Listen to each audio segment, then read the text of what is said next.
Hello, hello et bienvenue sur The Entrepreneur Podcast.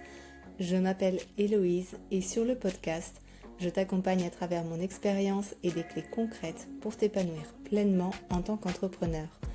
Ici, on met ton bien-être au centre car tu mérites d'être la main character de ta vie et de ton business. Ensemble, on réinvente les règles pour créer une vie à ton image.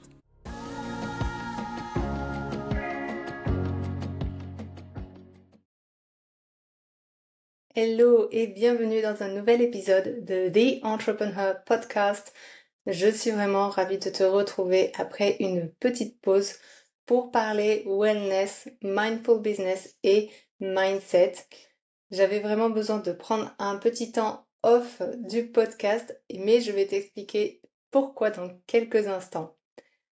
Aujourd'hui, j'ai envie que l'on parle de se préparer à l'année 2026 parce que oui, la nouvelle année arrive à grands pas et même si je pense que l'on vit toute notre expérience de vie de manière différente, qu'on a toutes des objectifs différents, des modes de vie qui nous sont propres, eh bien, je sais qu'on est nombreuses à se demander si concilier vie pro et vie perso dans un équilibre qui nous satisfait sur tous les plans est possible. Donc que ce soit dans le monde de l'entrepreneuriat ou de l'entreprise, et surtout quand on est une femme, on nous pousse souvent à faire des choix. Peut-être que toi-même tu as déjà eu ces pensées-là, peut-être qu'on te les a déjà dites, formulées.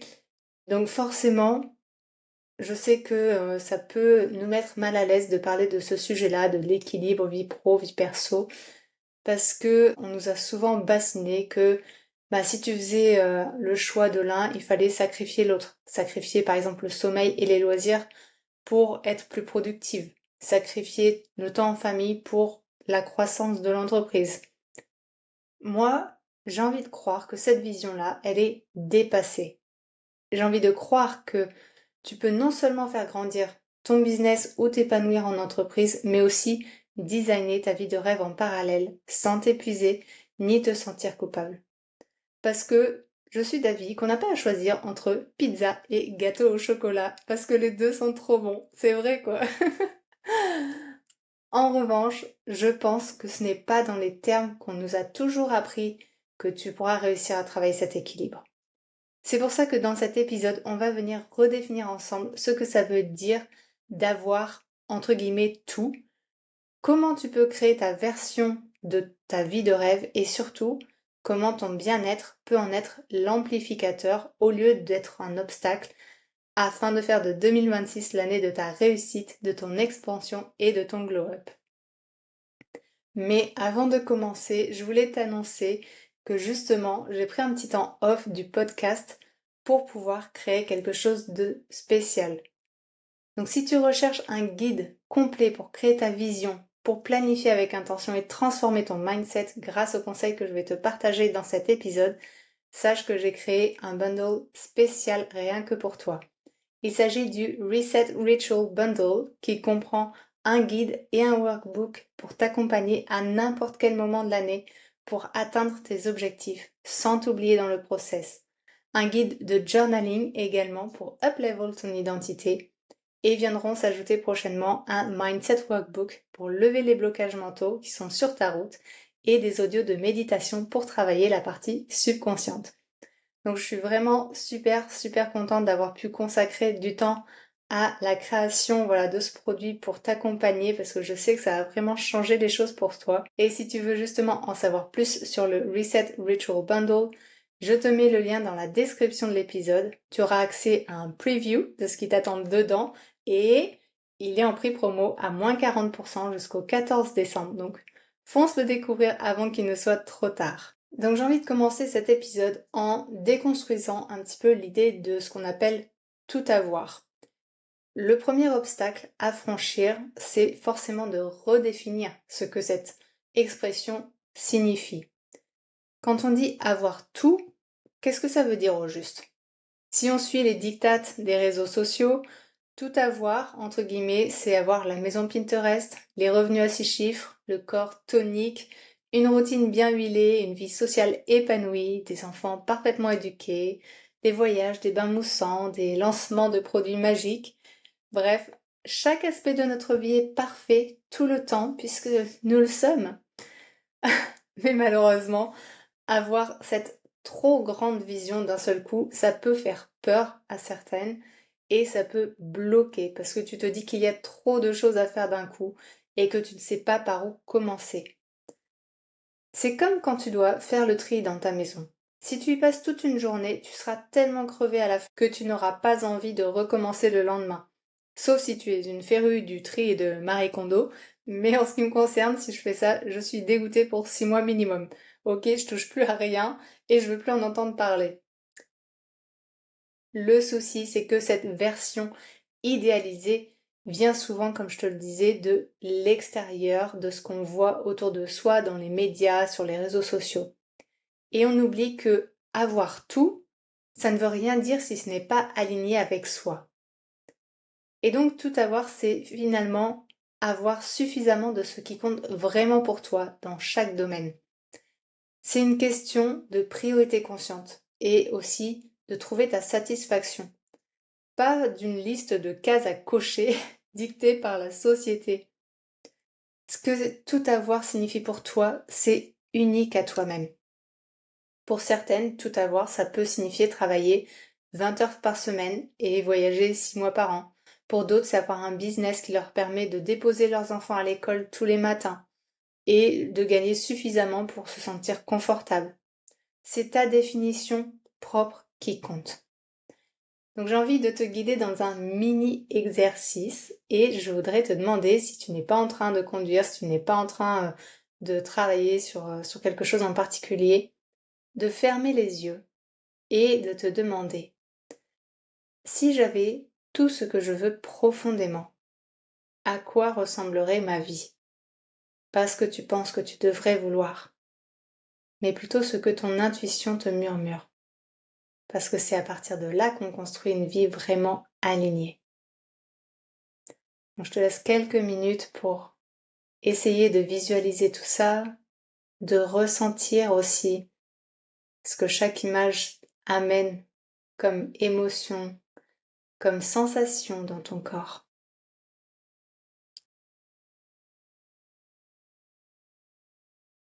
Et évidemment, quand tu te sens prête, tu pourras même ouvrir les yeux et réécrire tout ça sur papier. Mais en attendant, tu peux mettre le podcast en pause si tu en ressens le besoin et me retrouver dans quelques instants.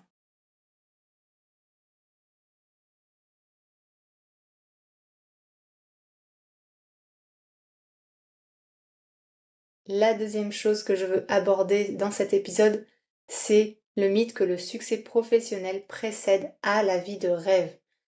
La narrative dominante qu'on entend souvent, c'est travaille dur maintenant, sacrifie tout et ensuite tu auras le temps de vivre ta vie de rêve. C'est une erreur fondamentale, une erreur que l'on est nombreux à faire et que j'ai faite également. Moi, je sais que ma famille m'a souvent même beaucoup poussé à me dire fais des études, trouve un travail avant de te lancer dans la vie de famille, etc.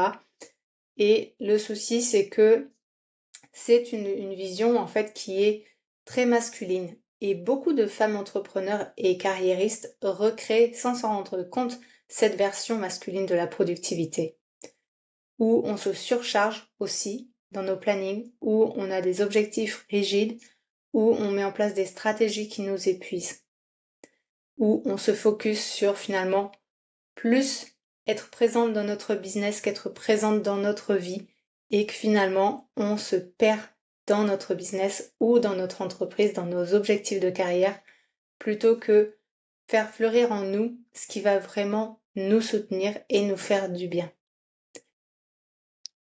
Et en ça, le vrai design de vie, entre guillemets, je vais utiliser cette expression-là parce que j'en ai pas de meilleure, mais le fait de vraiment designer sa vie telle qu'on le souhaite, ça implique au contraire de construire sa vie de rêve en même temps que son business ou sa carrière. C'est un cheminement dans lequel ton bien-être n'est pas une récompense pour tes efforts, mais au contraire c'est un carburant essentiel à tes efforts. Ça me fait d'ailleurs penser à mon propre parcours avec The Entrepreneur Studio, qui est la bibliothèque évolutive de ressources digitales que j'ai conçue pour les femmes ambitieuses comme toi, qui savent qu'elles sont destinées à plus, mais qui refusent de sacrifier leur bien-être pour réussir, et qui veulent enfin passer à l'action avec intention. Je sais que, comme beaucoup d'entre nous, si c'est ton cas toi aussi, si tu es une big dreamer, c'est-à-dire que tu as une grande vision, des grands rêves, comme c'est mon cas également, ce qui nous bloque, c'est pas juste forcément d'avoir la grande vision. Ça, c'est hyper facile. On adore visualiser et on trouve ça hyper stimulant. Mais c'est même pas la visualisation qui pose problème, c'est même pas la planification derrière. En fait, surtout la customisation de notre planeur, le côté créatif. Mais ce qui va nous bloquer souvent, c'est le passage à l'action. C'est le fait de mettre en place justement les petites choses qui vont nous permettre de réunir en fait nos actions pour notre bien-être, pour notre famille, pour notre emploi, notre travail et de faire en sorte que tout ça roule comme il faut. Et donc mon intention avec The Entrepreneur Studio, c'est de t'amener à poser des bases solides, sans pression. C'est de t'amener à créer des routines qui boostent ta productivité et ton énergie, à atteindre tes objectifs avec intention et douceur, de nourrir ton mindset et ton bien-être et de t'aider à clarifier ta vision et de t'organiser avec fluidité, justement pour t'amener à faire de ta vision une réalité qui te ressemble vraiment et qui te fait vibrer et pas qui reste juste dans l'imaginaire, mais justement de t'aider à passer à l'action. Et quand j'ai commencé à conceptualiser ce projet, c'était justement parce que j'avais ressenti moi-même l'épuisement du hustle, le fait d'être sans arrêt on and on and on, d'être partout, de devoir être là pour tout le monde, pour tout. Et j'avais besoin en fait de quelque chose qui me ramène à moi. Et le studio, il n'est pas né d'un besoin de faire plus, mais plutôt d'une quête de faire mieux, de faire avec plus de sens et moins de sacrifices. L'idée même du studio est de t'offrir les outils pour intégrer le bien-être et l'alignement à ton ambition, pas de les mettre en second plan. Donc si ça te parle, tu peux découvrir les ressources qui sont déjà en ligne dans le studio en suivant le lien dans la description. Et ce que je veux t'amener justement à faire ici, à faire aujourd'hui, c'est te poser quelques questions. Par exemple, est-ce que tes offres ou ton poste en entreprise sont en phase avec la vie que tu veux? Est-ce que ton emploi du temps reflète ton énergie réelle? Est-ce que le contenu que tu crées, si tu es entrepreneur, ça te fait kiffer ou ça t'épuise? Est-ce que tu passes plus de temps dans ton entreprise ou en tout cas à travailler sur les projets de ton entreprise en dehors, on va dire, des heures si tu es employé ou à construire ton business si tu es entrepreneur? Est-ce que tu passes plus de temps à bosser là-dessus ou à vivre tout simplement? Donc, quand tu auras répondu à ces questions, que tu auras pris un petit peu de recul, un petit peu sur ce qui se passe réellement dans ta vie, j'aurais un premier conseil à te donner, surtout si tu es en particulier si tu es entrepreneur, puisque à la base c'est quand même ma clientèle cible, ce serait de créer une offre entre guillemets de rêve pour toi, une offre qui respecte ton énergie, ton cycle, tes besoins. Même si elle ne suit aucune formule magique entre guillemets de conception, de lancement, si intuitivement là tu devais créer quelque chose, qu'est-ce qui te ferait vibrer, qu'est-ce qui te donne véritablement envie, sans chercher à suivre les dictates, les il faut ci, les il faut ça, qu'est-ce qui là tout de suite en toi, intrinsèquement, a envie de prendre vie? Et mon deuxième conseil, ce serait de définir tes non négociables de ta vie de rêve. Ça, c'est vraiment pour toutes, que vous soyez entrepreneur ou non. Prenez le temps de définir vos non négociables de votre vie de rêve. Que ce soit, par exemple, d'avoir 2 heures par jour off de ton téléphone, de voyager régulièrement ou peut-être de ne pas travailler de telle heure à telle heure et de créer ton emploi du temps ou ton business autour et pas l'inverse. De reprendre les rênes en fait de ton emploi du temps plutôt que de le laisser te marcher dessus. La troisième chose que j'ai envie d'aborder dans l'épisode de podcast d'aujourd'hui, c'est les croyances à déconstruire. pour avancer vers ta vision. On est bombardé de croyances limitantes. On grandit déjà toutes avec notre stock de croyances limitantes, mais en plus de ça, on s'en reçoit plein la gueule sans arrêt avec les médias, avec les réseaux sociaux, où on nous dit il faut d'abord réussir pour mériter de souffler. Non, c'est pas vrai. Tu peux ralentir maintenant. Le succès ne va pas venir parce que tu es complètement dépassé, fatigué, en burn-out. Ça vient justement du fait d'être aligné. Si on te dit que si tu simplifies, tu vas perdre en crédibilité, moi j'ai envie de te dire que simplifier, c'est magnifier, c'est te recentrer sur ce qui compte. Et justement que les femmes les plus puissantes sont souvent celles qui font moins mais mieux. Une autre croyance qu'on peut souvent entendre, c'est tout le monde fait comme ça, donc c'est que forcément ça doit marcher. Peut-être, mais est-ce que ça marcherait pour toi sur le long terme? Est-ce que toi, tu te poses la question avant de mettre en place certains concepts, que ce soit dans ce que tu croises, si tu es entrepreneur, certains process, ou dans certains conseils, dans tout ce que tu lis, dans tout ce que tu écoutes, même dans mon podcast, je le dis toujours, prenez ce qui marche pour vous et laissez de côté le reste. Moi, je vous propose des conseils, vous n'êtes pas obligé de les appliquer, voyez ce qui marche pour vous. Et si c'est pas un hell yes, alors c'est un non. Et il faut pas s'en vouloir, faut pas culpabiliser pour ça. Il faut vraiment chercher à apprendre à se connaître et à voir ce qui marche véritablement pour soi et à capitaliser là-dessus. Donc si tu sens ou si tu as conscience que tu as des croyances qui traînent et qui t'enchaînent, prends le temps de les réécrire ou en tout cas de travailler dessus.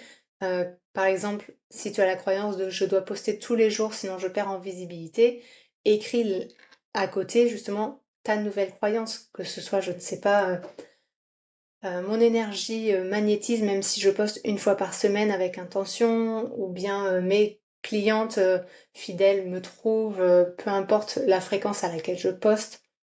Et voilà, travaille là-dessus, que ce soit avec du journaling, avec des affirmations, avec de l'EFT, avec des subliminaux, ce que tu veux.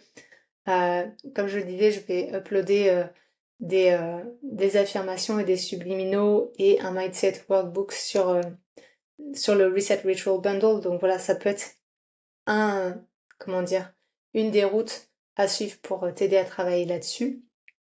Mais en tout cas, sache que voilà, je sais qu'il y a des tonnes de ressources gratuites sur Internet, n'hésite pas à les utiliser. Et tu verras qu'une fois que tu as travaillé la partie mentale, t'attaquer à la partie pratique sera d'autant plus facile. Donc tu sais que dans ce podcast, j'aime beaucoup te donner des conseils pratiques que tu peux appliquer dès que tu as fini d'écouter cet épisode. Et donc j'ai envie de te proposer certains exercices, certaines choses pour t'accompagner à être la CEO du design de ta vie. Donc c'est parti. Mon premier conseil, ce serait d'utiliser ce qu'on appelle le calendrier inversé, c'est-à-dire de designer ta vie, puis ton business ou en tout cas ton temps en entreprise. C'est-à-dire qu'au lieu de remplir tout de suite ton calendrier avec les rendez-vous qui te pèsent et de caser ta vie perso dans les trous, commence par bloquer les moments entre guillemets de ta vie de rêve ou tes non négociables. Que ce soit tes séances de sport, tes sorties entre amis, tes dîners en famille, tes temps de création, tes moments de silence, parce que ces moments-là, ce ne sont pas des récompenses. Ils sont vraiment importants pour toi et c'est pour ça que c'est important que toi tu fasses l'espace, que tu crées l'espace nécessaire pour eux dans ton emploi du temps. Donc prends ton agenda, bloque d'abord tes 3 à 5 non négociables de ta vie de rêve par semaine. Comme je disais, ça peut être vraiment n'importe quoi, même une soirée lecture, un cours de danse, un déjeuner avec une amie, enfin voilà. Comme tu le sens, comme ce qui marche pour toi, comme ce qui te fait du bien, comme je dis toujours. Et alloue tes blocs de temps plus nécessaires autour de ces piliers. Essaye d'organiser le reste autour de ces piliers. Et tu verras que tu es plus efficace quand tu sais que ton temps libre est sacré et bloqué dans ton agenda et que tu sais que tu n'as pas à culpabiliser de prendre ce temps-là et surtout que tu ne le procrastines pas parce que tu ne le repousses pas comme une récompense en te disant bah oui mais j'ai encore ça à faire, j'ai encore ça à faire, je ne sais pas, je lirai plus tard. et tu te retrouves finalement, il est 23h, t'es crevé et t'as plus du tout envie de lire. Alors que ça t'aurait fait du bien de prendre 30 minutes ou même 15 minutes pour lire. Le deuxième conseil que je veux te partager, c'est de focaliser sur moins, mais mieux, c'est-à-dire d'être vraiment dans une efficacité consciente. Parce qu'on nous pousse souvent à la surcharge d'activité, à être partout. Alors que la vraie puissance, c'est souvent de faire moins, mais mieux et avec plus de clarté. C'est le principe du fewer, better things, de faire moins, mais mieux. Donc, prends un temps, si tu as la possibilité, même ce week-end par exemple, de faire un audit de ton emploi du temps, de tes activités, de ton business si tu es entrepreneur, et de voir quels sont les 20% de tes actions qui génèrent 80% de tes résultats dans l'instant présent et qui en généreront dans le futur. Et au contraire, demande-toi quels sont les 20% de tes activités, même celles qui marchent un peu, entre guillemets, qui te drainent le plus, qui te prennent du temps sans générer ni de joie ni d'impact. Envisage peut-être de les déléguer, les automatiser ou carrément de les arrêter. Tu verras que c'est libérateur parce que tu auras moins de stress, tu seras plus focus et si tu es entrepreneur, ton business sera plus rentable et plus aligné avec tes valeurs. Comme je le disais tout à l'heure, c'est important de capitaliser sur la joie parce qu'on nous dit d'investir dans ce qui rapporte le plus, mais si l'on commençait à investir dans ce qui nous procure le plus de joie, d'énergie, de bien-être, eh bien on verrait que notre ROI finalement ne serait pas que financier, il serait aussi émotionnel, créatif et vital. Donc pour appliquer ce principe de capitaliser sur la joie, j'ai envie de même t'enjoindre à peut-être mettre de côté une petite partie de ton budget pour des expériences ou des outils qui te rechargent vraiment, qui te font vraiment du bien, que tu as envie de pouvoir t'offrir un jour, même si c'est pas dans l'immédiat.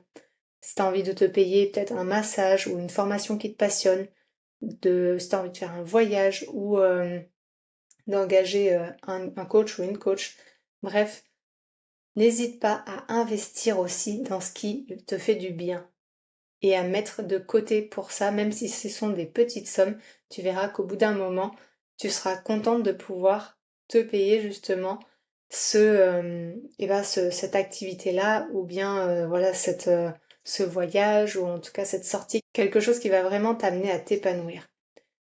Et n'hésite pas à déléguer les tâches qui te prennent de l'énergie et pareil, peut-être à avoir un mini budget pour ça. Si tu as un petit peu de revenus, même modeste, de déléguer toutes les petites tâches qui te prennent du temps et de l'énergie et qui ne te servent pas, comme, je ne sais pas, faire ton ménage, faire ton montage vidéo ou gérer certaines choses administrativement. Tu verras que ça te permettra d'investir mieux ton temps et ta sérénité. Et tu auras beaucoup plus d'énergie pour ce qui compte véritablement pour toi. Tu seras beaucoup plus créative et tu te sentiras nettement mieux et tu verras que ça se ressentira dans tout ce que tu fais. Donc voilà, cet épisode touche à sa fin. On a vu ensemble comment redéfinir ta vision du succès, comment déconstruire tes croyances limitantes pour avancer vers ta vision et enfin quelles actions mettre en place pour reprendre les rênes de ta vie. Comme je te le disais en début d'épisode, si tu cherches un support pour t'accompagner à appliquer ces conseils tout au long de 2026 et faire de cette année l'année de ta réussite, file télécharger le Reset Ritual Bundle. Je serai vraiment hyper heureuse de te voir l'utiliser. Et crois-moi, tu peux t'en servir à n'importe quel moment de l'année pour faire le point, pour te recentrer sur tes objectifs et surtout pour passer à l'action.